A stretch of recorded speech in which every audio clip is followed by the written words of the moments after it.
Hello friends. लूट की नीयत और नशे का सरूर इंसान को इस कदर हैवान बना देता है कि उसे अपने सामने खड़ा इंसान केवल अपना शिकार ही नजर आता है। ऐसा ही एक दर्दनाक वाकया 11 साल पहले लुधियाना में हुआ, जिसने पुलिस को तो महीनों चक्करों में उलझाए रखा, शहरवासियों में भी दहशत का माहौल बनाकर रख दिया। दोहरे कांड में मिल रही असफलता और लगातार हो रही किरकिरी से बचने के लिए प्रदेश सरकार ने उस समय तत्कालीन फैसला लेते हुए पुलिस कमिश्नर ईश्वर चंद शर्मा को हटाकर उनकी जगह यहां पर पहले से रह चुके ईश्वर सिंह को पुलिस कमिश्नर तैनात किया। हम बात कर रहे हैं बहुचर्चित डीएसपी बलराज गिल और उद्यमी परिवार से संबंधित महिला की हत्याकांड की। उस केस को सुलझाने में पुलिस को करीबन 65 दिन लग गए।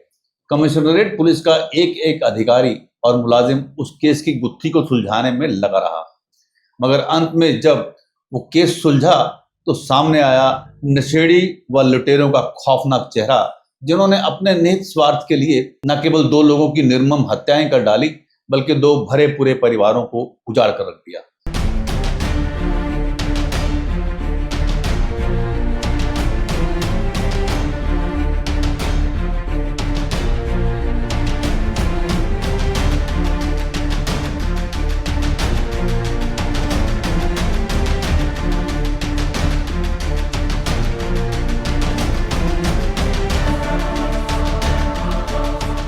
नमस्कार दोस्तों, मैं हूं राजन कैंथ और आप देख रहे हैं नेशनल न्यूज रिपोर्ट की स्पेशल पेशकश। यह घटना 31 जनवरी 2012 की है। मोगा में तैनात डीएसपी बलराज गिल छुट्टी पर लुधियाना के किचलू नगर स्थित अपने परिवार के साथ आए हुए थे। चुनाव ड्यूटी में व्यस्त होने के कारण उन्हें देर के बाद छुट्टी मिली थी, जिसके कारण वो ज्यादा से ज्यादा समय अपने परिवार के साथ बिताना चाह रहे थे। घर में उनके पिता, जो बीएसएफ से रिटायर्ड कमांडेंट थे, कश्मीरा सिंह गिल, उनकी माता गुरदीप कौर और स्कूल में वाइस प्रिंसिपल उनकी पत्नी हरिंदर कौर गिल तथा इकलौता बेटा गुरमन सिंह उनकी छुट्टी का बेसब्री से इंतजार कर रहे थे। वो बुधवार का दिन था। डीएसपी गिल अपने पारिवारिक सदस्यों के साथ वृंदावन के प्रेम नगर स्थित इलाके में सत्संग सुनने के लिए गए। कई दिन चुनावी ड्यूटी में व्यस्त होने के कारण वो सत्संग में नहीं जा पाए थे। शाम 5:45 बजे के करीब वापस घर लौटे तो अपने पालतू कुत्ते को घुमाने के लिए लेकर बाहर चले गए। उसी दौरान उनके मोबाइल पर एक फोन आया। फोन सुनने के कुछ ही मिनट के बाद वो अपनी सफेद रंग की कार में सवार होकर चले गए। घर से वो मॉडल टाउन के स्मिथ चौक के पास अपने दोस्त मनिंदर पाल सिंह के ऑफिस पहुंचे। मनिंदर पाल जो प्रिंटिंग का कारोबार करते हैं, उनके पास बैठकर उन्होंने चाय पी। वहां पर उनका एक तीसरा दोस्त अनमोल सिंह भी मौजूद था। उसी दौरान डीएसपी बलराज गिल के मोबाइल पर एक कॉल आई, जिसे सुनने के बाद वो थोड़ी देर में आता हूं बोल करके चले गए। काफी देर बाद भी गिल वापस नहीं लौटे तो उनके दोस्तों को चिंता हुई। जब उनका फोन लगाया गया तो वो स्विच ऑफ आया। रात 10 बजे उन्होंने डीएसपी गिल के परिवार को फोन करके उनके लापता होने की सूचना दी, जिसके बाद मामले की शिकायत पुलिस को दी गई। सूचना मिलते ही पुलिस ने उनकी तलाश शुरू कर दी। उसी दौरान पुलिस को पता चला कि बुधवार शाम स्मिथ चौक से निकलते समय डीएसपी गिल अपने दोस्त संजय अग्निहोत्री के फार्म हाउस की चाबी लेकर के गए थे। ये पता चलने के बाद 1 फरवरी की तड़के 2:30 बजे पुलिस की टीम हम्बड़ा रोड के गोल्फ लिंक इलाके में उस फार्म हाउस में पहुंची। मेन गेट खोलकर पुलिस की टीम ने जब कमरे के अंदर का दृश्य देखा तो सबके रोंगटे खड़े हो गए। कमरे में डीएसपी बलराज गिल के साथ एक महिला का शव पड़ा हुआ था। कमरे का फर्श खून से भरा पड़ा था, जबकि दीवारें और छत खून के छींटों से लाल हो चुकी थी। पहली नजर में देख करके समझ में आ रहा था कि हत्यारों ने बड़ी बेरहमी के साथ दोनों की हत्या की होगी। फार्म हाउस में डीएसपी व महिला के शव मिलने की खबर शहर में आग की तरह फैल गई। पुलिस ने दोनों शव कब्जे में लेकर जांच पड़ताल शुरू की तो पहली नजर में यह मामला रंजिश का लगा, मगर फार्म हाउस में डीएसपी की कार न मिलने के कारण पुलिस उसे लूट की नीयत से की गई हत्या मान रही थी। डीएसपी और उस महिला के मोबाइल फोन भी वहां से गायब थे। जिस वक्त डीएसपी बलराज गिल की हत्या की गई, उस समय उनके पास सिक्योरिटी गार्ड, सरकारी गाड़ी या सर्विस रिवॉल्वर जैसा कुछ नहीं था। निहत्था होने के कारण हत्यारे उन्हें ठिकाने लगाने में कामयाब हो गए। आशंका जताई जा रही थी कि हत्यारों ने मॉडल टाउन से ही डीएसपी का पीछा किया होगा। गोल्फ लिंक में जिस जगह पर वो फार्म हाउस है, वो सारा इलाका सुनसान है।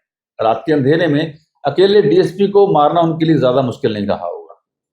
डीएसपी के साथ मिले महिला के शव की शिनाख्त करना भी पुलिस के लिए बड़ी चुनौती थी।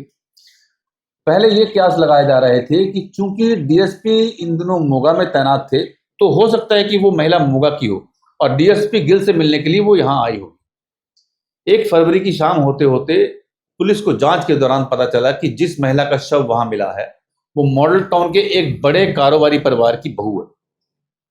31 जनवरी की शाम वो अपने बेटा और बेटी को इनोवा कार में बिठाकर ट्यूशन छोड़ने के लिए निकली थी, मगर उसके बाद वो घर वापस नहीं लौटी। उसका परिवार रात भर उसे ढूंढता रहा।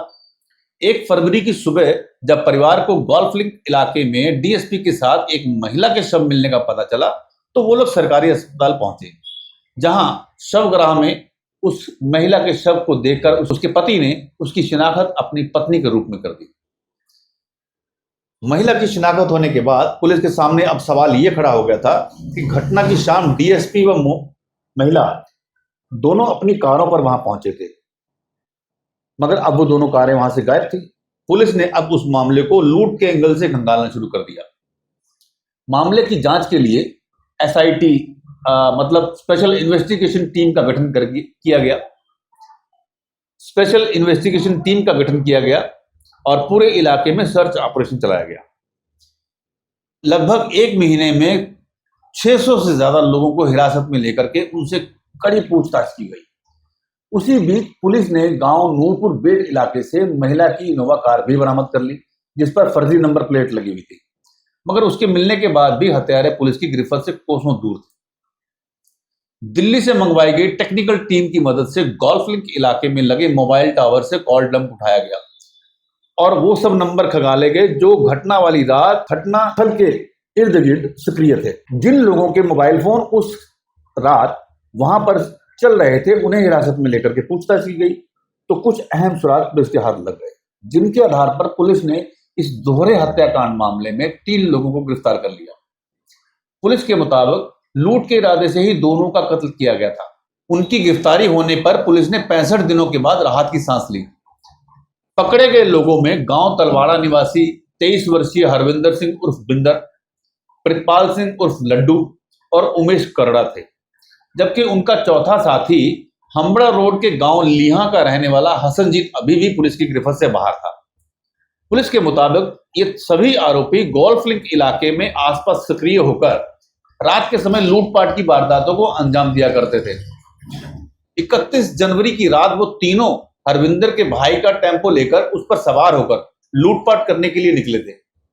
उसी दौरान उनकी नजर संजय अग्निहोत्री के फार्म हाउस के अंदर जल रही लाइट पर पड़ी। लूट की नीयत से वो चारों दीवारें फांद कर अंदर घुस गए। अंदर कमरे का दरवाजा खटखटाने पर डीएसपी बलराज गिल ने दरवाजा खोल दिया। दरवाजे के खुलते ही तेजधार हथियारों से लैस हुए आरोपी उन पर टूट पड़े।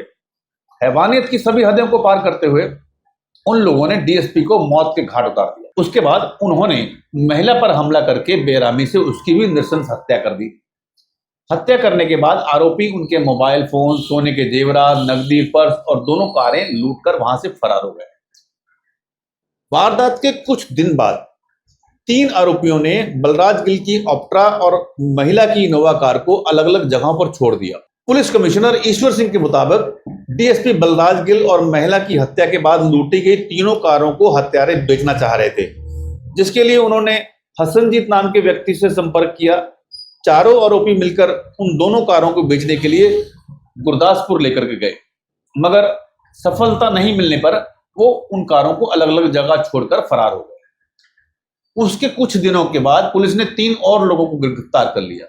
उनकी पहचान गुरदासपुर के डेरा बाबा नानक के गांव मंगिया के रहने वाले रविंदर सिंह उर्फ रिंकू, सिंधवा बेट के गांव लीहा में रहने वाले हसनजीत सिंह और सिंधवा बेट के गांव पुड़ैन में रहने वाले दविंदर पाल सिंह उर्फ लाडी के रूप में।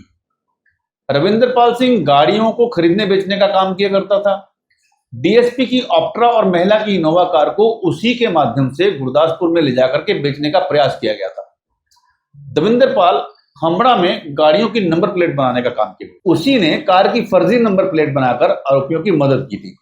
उन तीनों को हरविंदर, उमेश और प्रितपाल की निशानदेही पर पकड़ा गया था। 11 सितंबर 2015 को इस मामले में अदालत ने अपना फैसला सुनाते हुए प्रितपाल सिंह, उमेश, हरविंदर को हत्या का दोषी करार देते हुए उम्र कैद तथा 1 लाख जुर्माने की सजा सुनाई। वहीं रविंदर, हसनजीत और देविंदर पाल को अलग अलग धाराओं के तहत 15 साल की सजा सुनाई। तो दोस्तों, ये थी बहुचर्चित बलराज गिल और महिला हत्याकांड की कहानी। अगर आपको हमारी ये कहानी पसंद आई हो तो आप कमेंट बॉक्स में लिख करके हमें जरूर बताएं। आपने अगर अब तक हमारे चैनल को सब्सक्राइब नहीं किया है तो अभी कर दीजिए, ताकि आने वाले समय में हम आपको अपराध से जुड़ी नई कहानियों के बारे में बताते रहें। हमसे जुड़े रहने के लिए शुक्रिया, धन्यवाद।